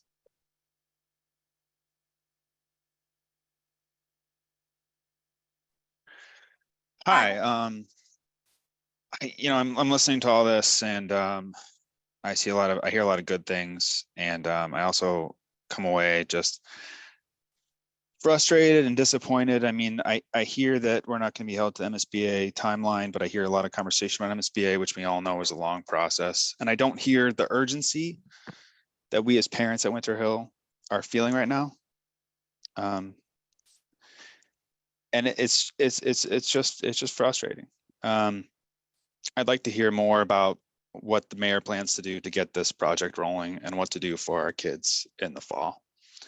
And I'd like to also to know when we can expect to see the engineering report from the consultants who are presumably in the building right now. Thank you. Thank you for your question. Director Raish, is that something you'd like to take first? Second part of the question.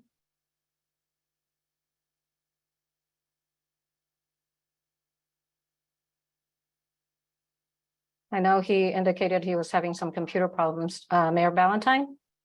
Well, I can try to answer. I mean, as soon as we have something, we'll be able to share it back. But people are in the buildings now, and again, they're working with infrastructure and asset management, our ISD, and the professionals. So we'll share that back as soon as we get it. There is an urgency here. I feel the urgency. The pace may feel slow, but because it feels slow to me.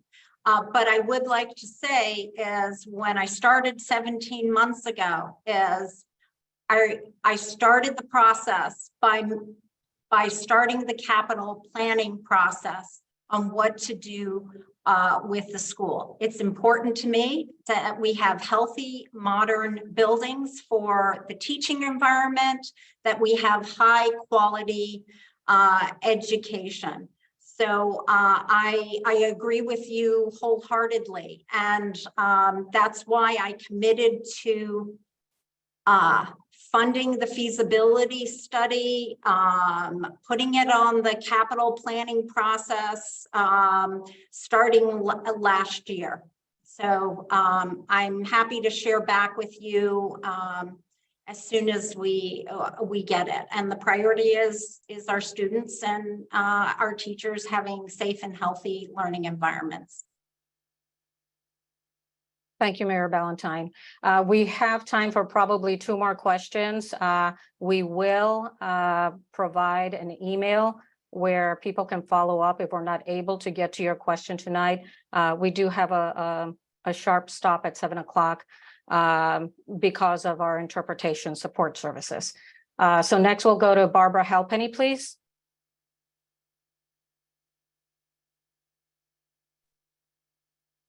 Thank you. I would like to encourage everyone who's in possession of information to communicate it to all the families of Winter Hill in all our languages. And especially I'm thinking a lot of the criticism has been like, what, another study? And I think if there weren't an architect in the group text that I'm on who explained yesterday, this is the different type of study. The study has been happening. Now they have to wait for the results and then they'll do this type of study. And he gave us some timeframes.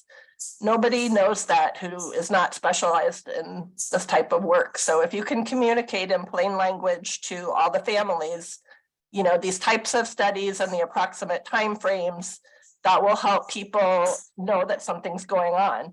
And related to that, you know, I vaguely heard about an enrollment study earlier in the year. That was because I was, you know, standing on the playground with an English speaking white parent who is in the know and kind of knew something about it, but I'm sure a lot of our families don't know what's been going on or the results of any of these things. And I think the results of all the studies should be shared and, you know, available again, like with some plain language interpretation and for all our families to get. You know, I heard on the news the other day that some families showed up to school on Monday, not knowing there was no school. And I think, you know, that's clear that for whatever reason, not everyone knows what's going on. So please, you know, make that a priority. Thank you. Thank you, Ms. Halpenny. And our final question is from Kate St. Laurent, please.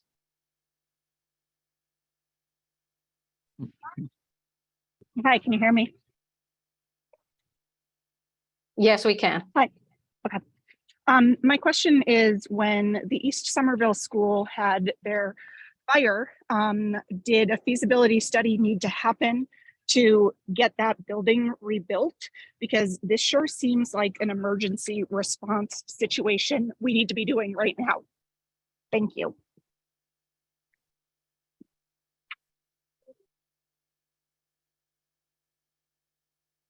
I don't know, Rich, if you know, the fire happened in 2007. I know it was before your time and my time, but do you have any information to share? Yeah, it's an interesting question, and I'm now curious. I don't know, but I'll track down the answer and find out what happened back then. So I know the fire happened in 2007, and I think it was about 2013 that the school opened up. Thank you very much. So we have hit 7 o'clock. My apologies that we were not able to get to all of the questions. Again, there's information on the slide about how you can email questions to us, and we will follow up as promptly as possible. Dr. Curley, do you have just a very brief closing remarks? Thank you, Dr. Hernandez-Morgan. I just want to thank everyone for their time tonight, and again, acknowledge the incredible hardship here that this closure places on our families and our students. The district will continue to communicate daily in all of our target languages with the Winter Hill community. Educators have been incredibly helpful in amplifying key points in their classroom messages. We will be sending those out daily. Tomorrow's update will really focus on some of the questions that came up tonight. Pickup and drop off time for the 3 locations. And I think connecting families who may need additional supports or accommodations to the staff who can help support them. Please know that we will get through this together. We'll end this school year successfully for our kids. And obviously there'll be much more communication to come regarding the fall. But I just want to thank everybody for their time tonight and thank the mayor, thank this team. Appreciate everybody coming together to answer questions. Thank you, Dr. Curley. For those of you that are not on your computers, the email for follow-up questions is communications@k12.somerville.ma.us. And with that, we bid you good night and thank you again very much for joining us this evening.